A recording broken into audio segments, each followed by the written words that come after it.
Hey girl. She say she love my body, she wanna make it pop. She say she love my body, she wanna kiss the top. Hey girl. She say she love my body, she love my lollipop. She say she love my body. Здравейте, днес ще ви покажа един трик, наричам го търсача. Това ми хрумна. Сега започваме с трика. Зрителя трябва да си избере една карта. Видите, че е размешано тестето. И, например, тази. Аз ще я покажа, но няма да я виждам. И ще сложа най-отгоре. Така. Така. Видите, че размешвам.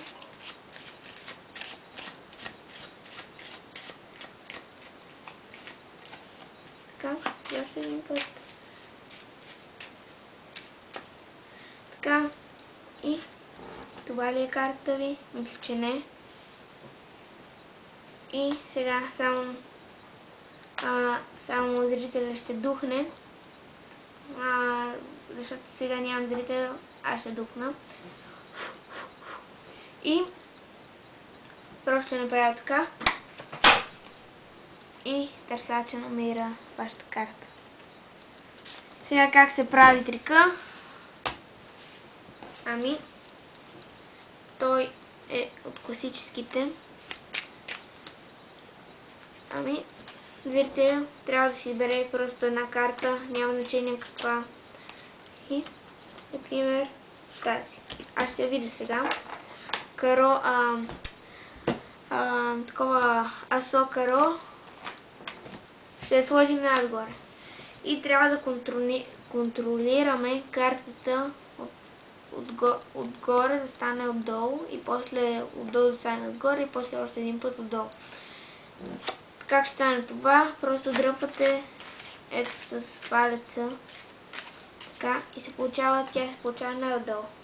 После дръпвате малки пакети и тя се появява най-отгоре. И последен път правим така. Оп.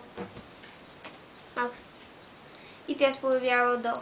И казвате на зрителя: това ли е карта ви? Аз мисля, че не. Слагате най-отгоре, той казва, разбира се, не. Слагате най-отгоре. Той духа 3 пъти. И при хващането трябва да издърпате тези две карти. При хващането правите, плескате един път и втория, издърпате с палеца, ето, е така. Така. Оп. И двете се появяват. Благодаря ви за вниманието. Това беше от мен. И чао!